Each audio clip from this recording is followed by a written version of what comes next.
बढ़ाने के लिए नहीं, अपने मस्तिष्क को सूचनाओं का संग्रह बनाने के लिए नहीं।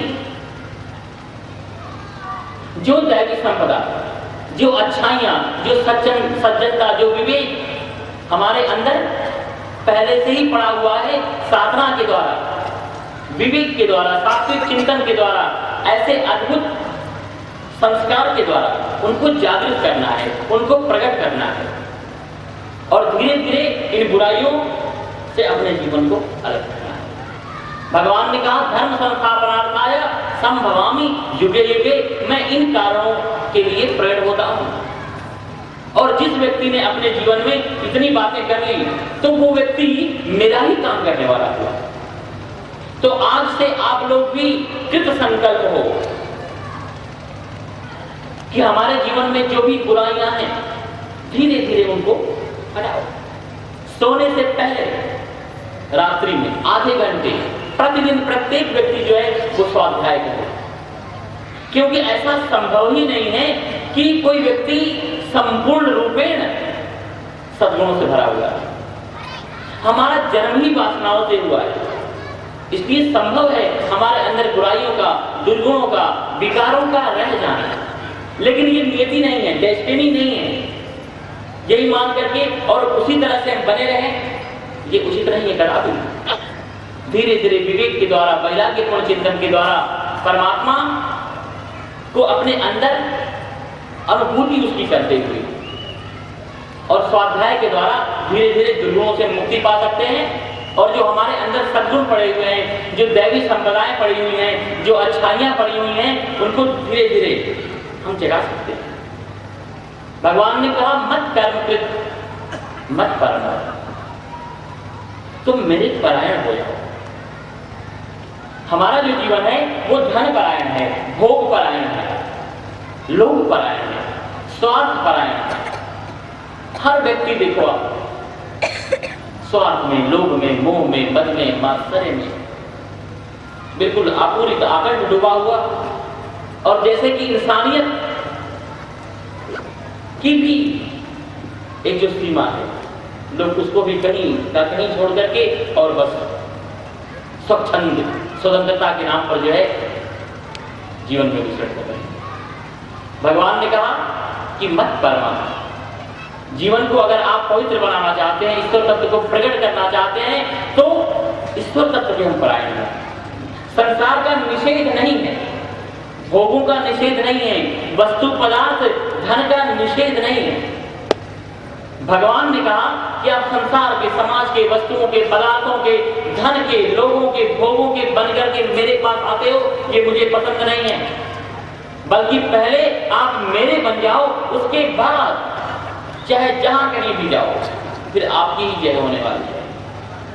तो हमारा जीवन जो है वो अंदर से धर्म परायण होना चाहिए, अध्यात्म परायण होना चाहिए, इंसानियत परायण होना चाहिए।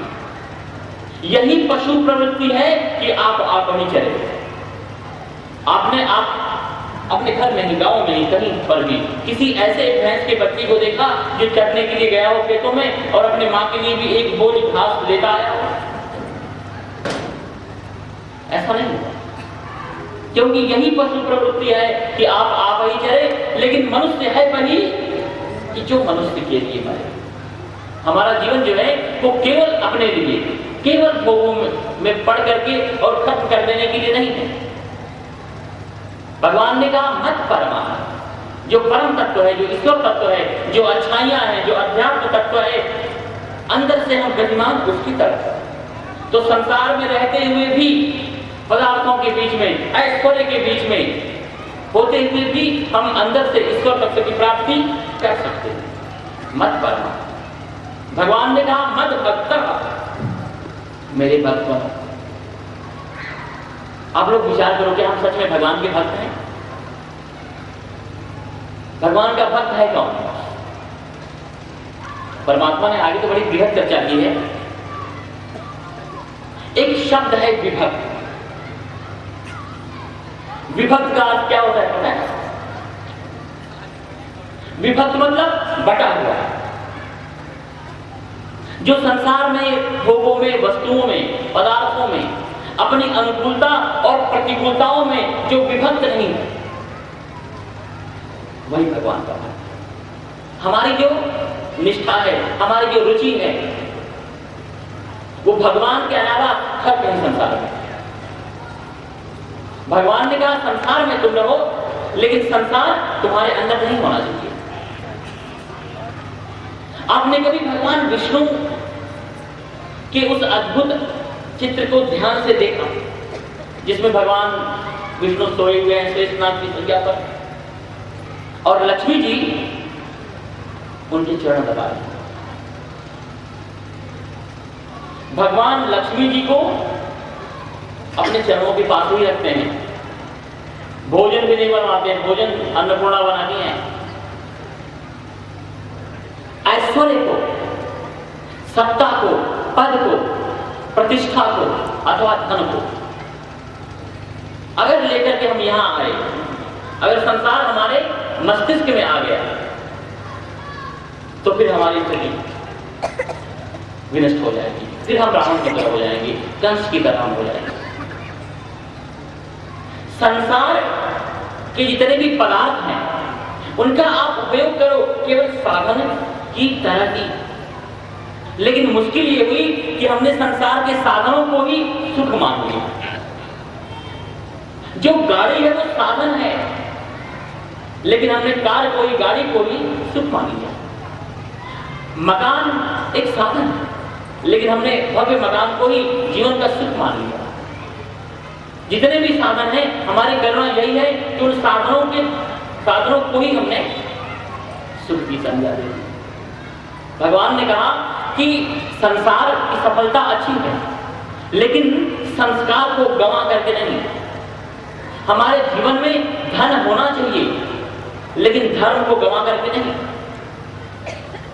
आप व्यवहार में असफल मत हो, लेकिन अध्यात्म को छोड़ करके नहीं। तो किस तरह से अपने जीवन में हम संसार और संस्कार, धर्म और धन, अध्यात्म और व्यवहार, भोग और भगवान, दोनों के बीच में एक सेतु बना ले, इसकी विद्या भगवत गीता हमें बताती है। भगवान ने कहा कि समत्वम योग उच्यते, जीवन का जो बैलेंस है ना, वही योग है। और जितने भी लोग हैरान हैं, परेशान हैं, अशांत हैं, रोगी हैं, ध्यान से देखना, वो कहीं ना कहीं अपने जीवन में किसी न किसी चीज को मिस कर रहे हैं, चुप कर रहे हैं। तो भगवान ने कहा कि मत भक्ता, जो तुम मन के द्वारा, विषय वासनाओं के द्वारा संसार में भटक रहे हो और अंत में कुछ हाथ नहीं आ रहा है, इस विभक्त पने को छोड़ करके मेरे भक्त बनो।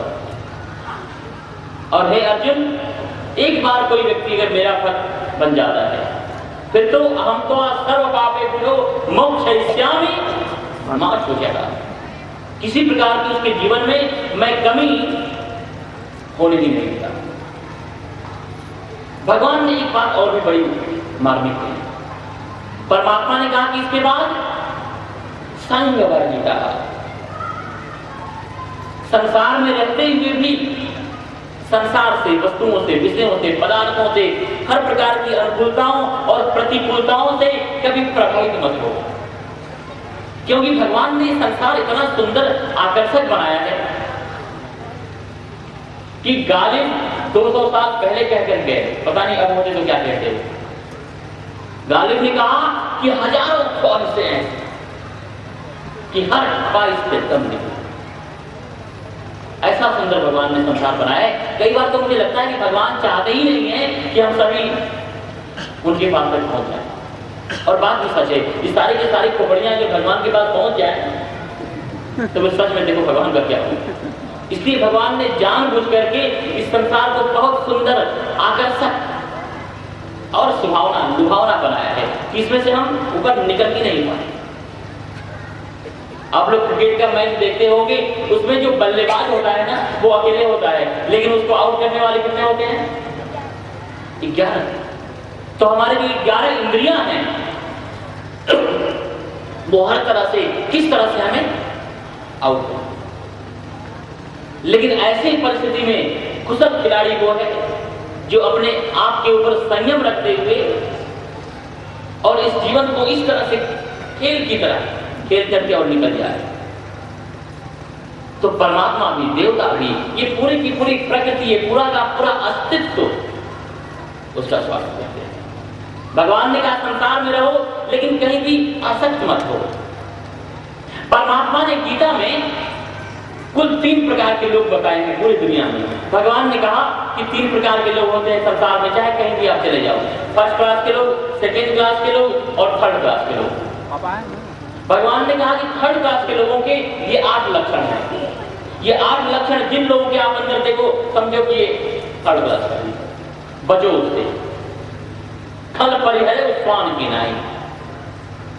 भगवान ने कहा ये 7 प्रकार के लक्षण सेकेंड क्लास के लोगों के अंदर है, और ये 6 प्रकार का जो लक्षण है वो प्रथम श्रेणी का फर्स्ट क्लास के लोगों के लक्षण है।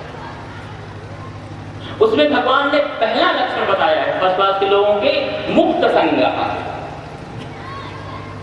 जो व्यक्ति संसार में रहते हुए, भोगों में रहते हुए, पदार्थों में रहते हुए अंदर से उनसे मुक्त रहता है। देखो, जब भी आप संसार को सच मानोगे ना, तो आपके मन में काम भी पैदा होगा, लोभ भी पैदा होगा और क्रोध भी पैदा होगा। लेकिन संसार की ये सच्चाई है कि संसार में कुछ भी सच नहीं है। हमारे आचार्यों ने कहा कि संसार मात्र एक सपने से ज्यादा है ही नहीं।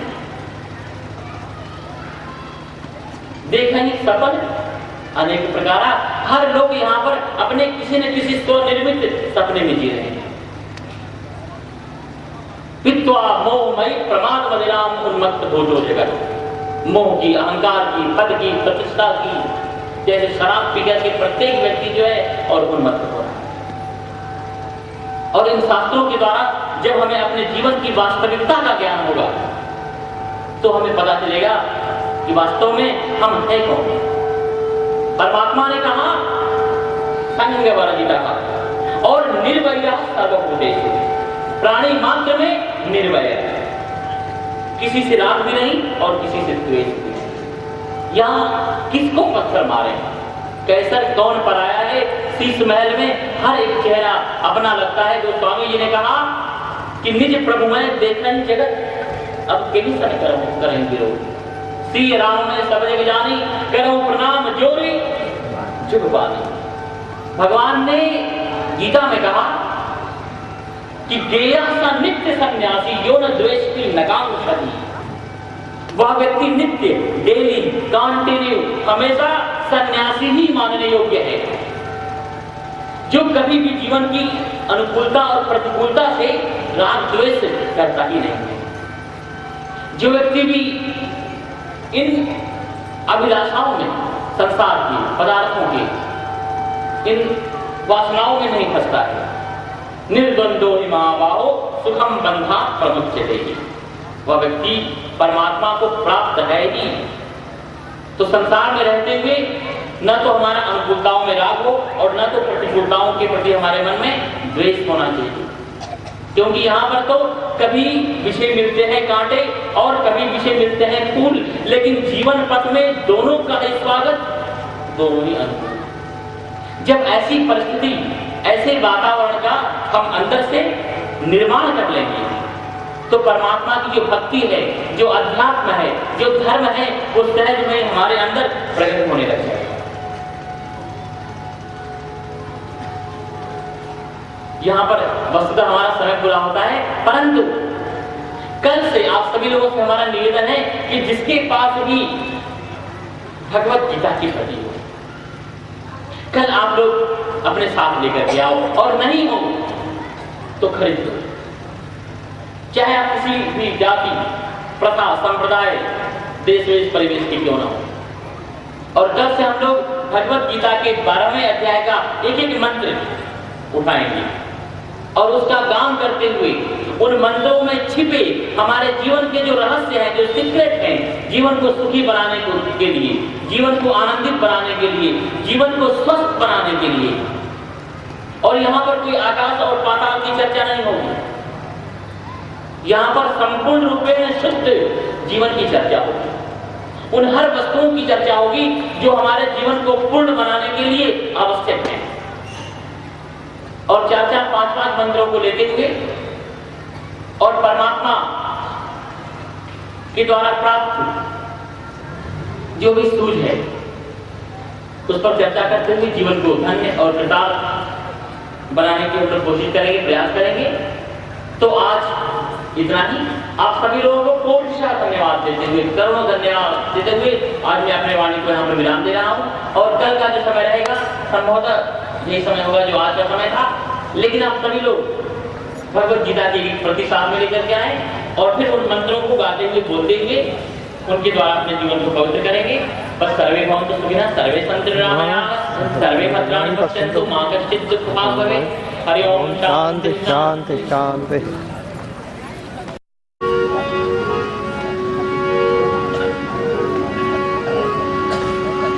हरि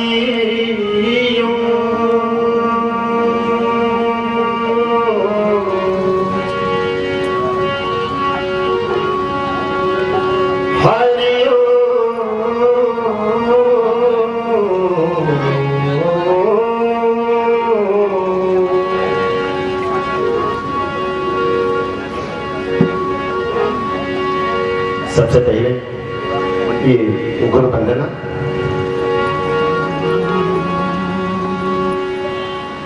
देना हो तो दीजिए,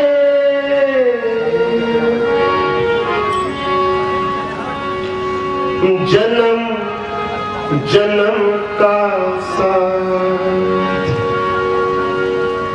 बाबा के दरबार में हम सभी बैठे हैं और बाबा से हम लोग की यही प्रार्थना है कि महाराज साथ देना होगा तो जन्म जन्म तक दीजिएगा, बीच में नहीं छोड़िएगा, क्योंकि हम लोग उसी के कारण आपसे जुड़े हुए हैं। देना हो तो दीजिए, जन्म जन्म का साथ। देना हो तो दीजिए, जन्म जन्म का साथ। देना हो तो दीजिए, जन्म जन्म का साथ।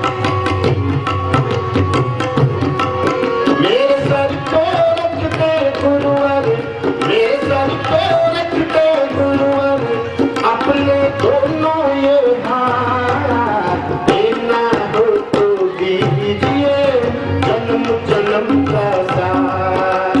देना हो तो दीजिए, जन्म जन्म का साथ।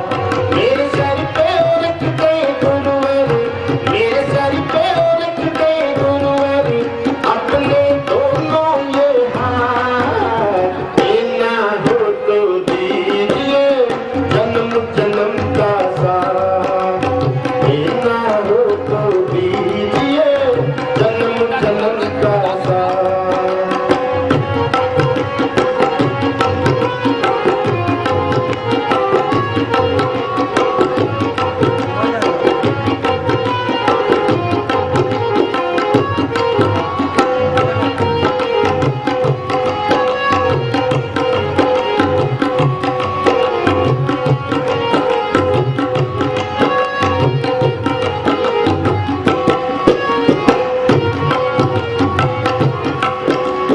झुलस रहे हैं गम की धूप में, प्यार की छैया करे।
चाहे फिर मनुष्य जीवन मिले या न मिले, लेकिन इस जन्म में आपने हमें जो सेवा का अवसर दिया है, ये बहुत बड़ा एहसान है आपका।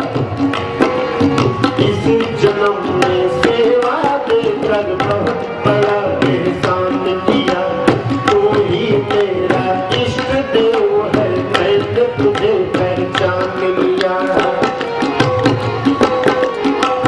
मेरे कब तक साथ रहोगे, मेरे हरदम साथ रहोगे, अब मान लो मेरी बात, देना हो तो दीजिए जन्म जन्म का साथ, देना हो तो दीजिए जन्म जन्म का साथ। मेरे सर पे रख दे गुरुवर, मेरे सर पे रख दे गुरुवर, अपने दोनों ये हाथ, देना हो तो दीजिए जन्म जन्म का साथ, देना हो तो दीजिए जन्म जन्म का साथ।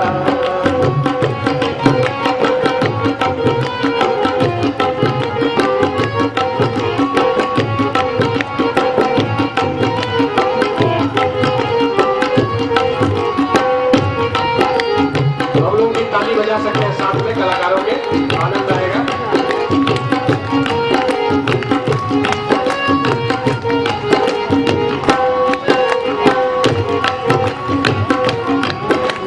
सुना है हमने शरणागत को प्रेम से गले लगाते हो,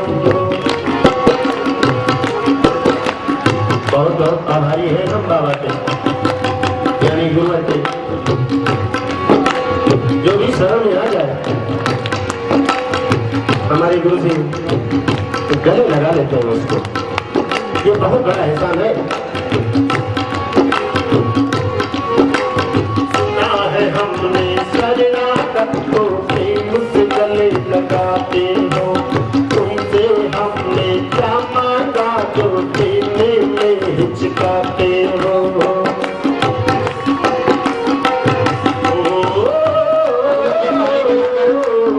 सुना है हमने शरणागत को प्रेम से गले लगाते हो, तुमसे हमने क्या मांगा जो देने में हिचकाते हो। दिल चाहे जैसे रखना, दिल चाहे जैसे रखना, बस होती रहे मुलाकात, देना हो तो दीजिए जन्म जन्म का साथ, देना हो तो दीजिए जन्म जन्म का साथ। मेरे सर पे रख दे गुरुवर, मेरे सर पे रख दे गुरुवर, अपने दोनों ये हाथ, देना हो तो दीजिए जन्म जन्म का साथ, देना हो तो दीजिए जन्म जन्म का साथ, देना हो तो दीजिए जन्म जन्म का साथ, देना हो तो दीजिए जन्म जन्म का साथ, जन्म जन्म का साथ, जन्म जन्म का साथ।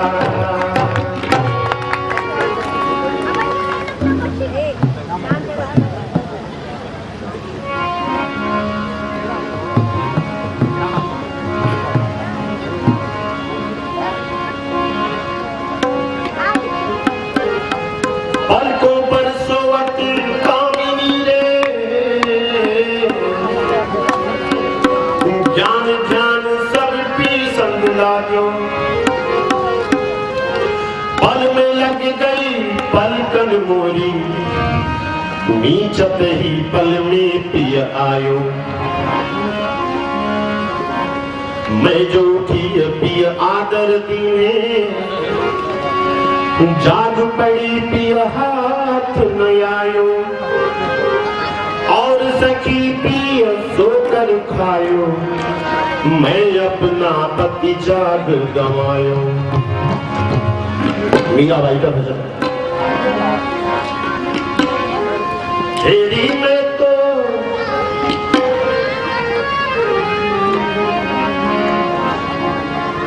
तेरी मैं तो प्रेम दीवानी मेरा। लता जी की आवाज में सुने होंगे, लेकिन आज हमारी आवाज में सुन लीजिए।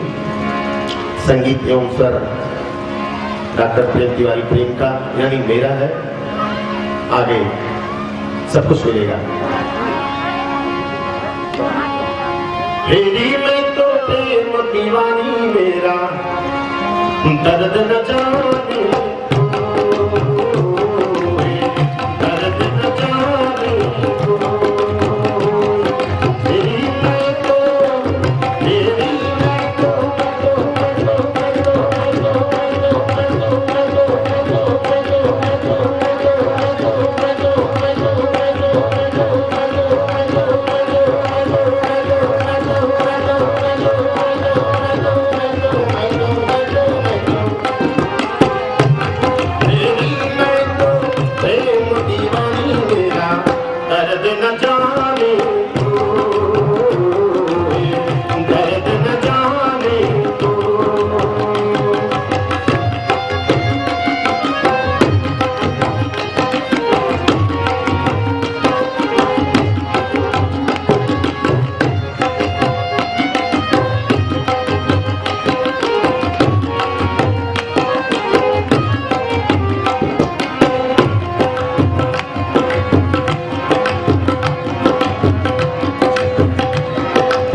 तबले पर हमारे साथ पप्पू शर्मा संगत कर रहे हैं।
गले में थोड़ा अवरोध है, क्षमा चाहूंगा।